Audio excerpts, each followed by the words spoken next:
Hello everyone, welcome to this training program on statistics.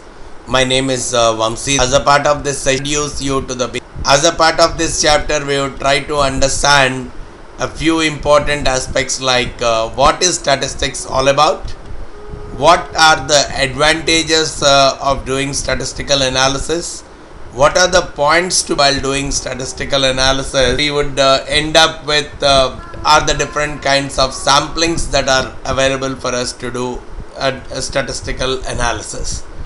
Before we understand the world of statistics, I think of the fact that statistics is nothing but in-depth data.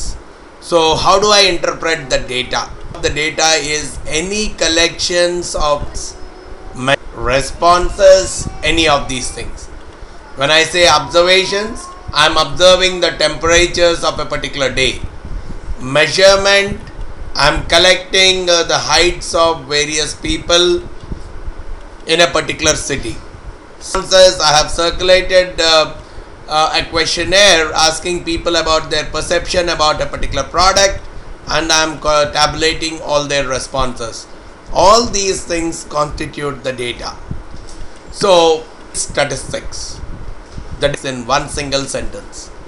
It's one of the science, it's an important science of planning studies and experiment. You are willing to conclude what is your objective of study, and based on that you obtain the data and you organize the data by doing some calculations, present the data in the form of reports, tables, graphs, analyze, interpret and draw some conclusions. So the end goal of statistics is primarily to do the drawing conclusions based on the observations of the data.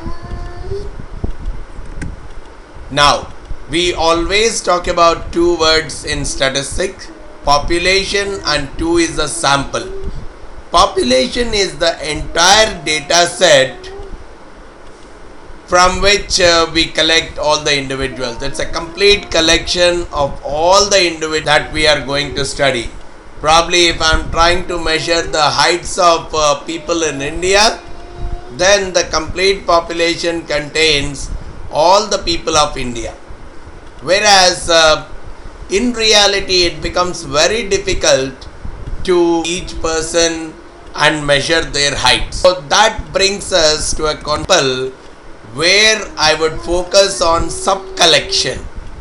From that entire population, I collect only a few individuals and collect some data regarding only a select few individuals. And that selection is very effective. If my statistical analysis has to be very effective, the selection of the sample should be of random. The more the random the sample is, the better it is for making conclusions about the data. Now, once we understand this word population and the sample, a very good definition of statistics which simply says statistics about making conclusions about a population by working on a sample. Sample is a subpopulation.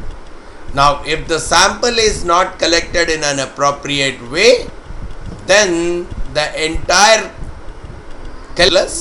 whatever is the kind of statistical churning, capturing you do on the data, we cannot make use of it. So, the first point that we need to understand as a part of this statistical analysis is the sample selection should be effective in such a way that sample should be random in nature.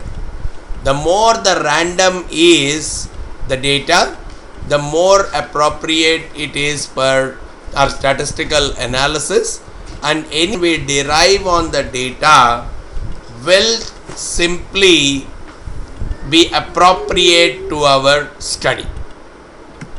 That's where statistics into two major streams.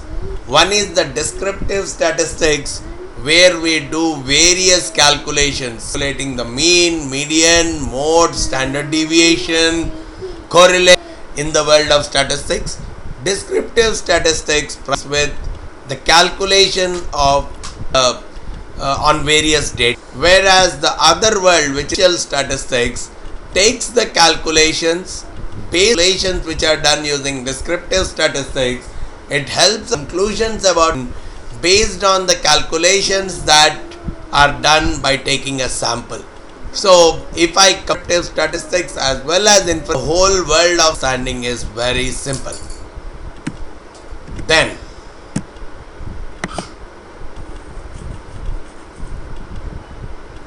we all have one important aspect here: statistics calculations.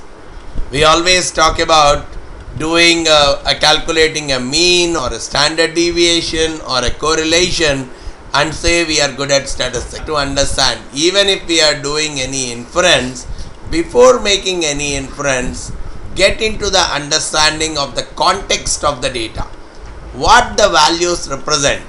If some numbers are given 60, 70, 80, 90, what do they mean? Are they the given by student exam? They a representation of the different, or are they of people who are reporting to each of the bosses?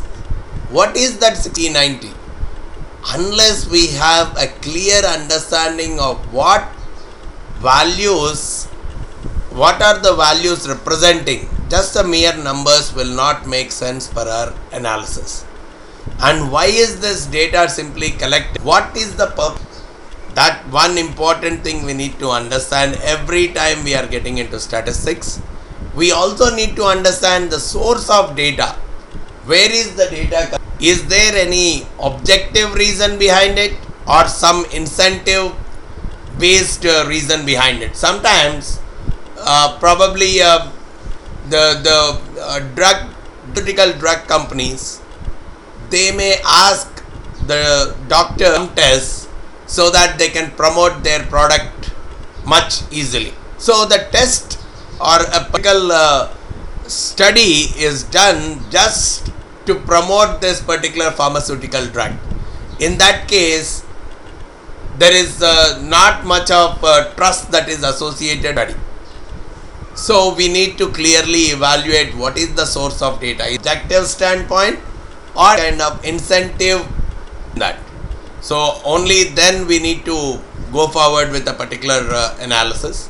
Kind of sampling, as we have discussed in our earlier slide, as random as so are they voluntary? In some cases what happens is we circulate a questionnaire and mandatory to respond.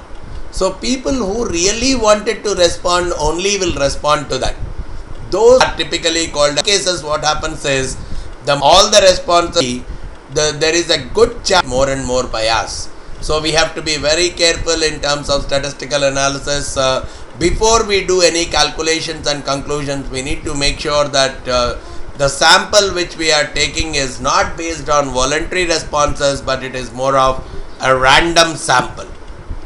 And then any conclusions which we are trying to make based on the statistical, we need to make sure that they are very clear to those people even who don't understand statistics. So which means they have to be made in very simple English, which will help them in understanding the decision comfortably, even if they don't understand statistics to any extent.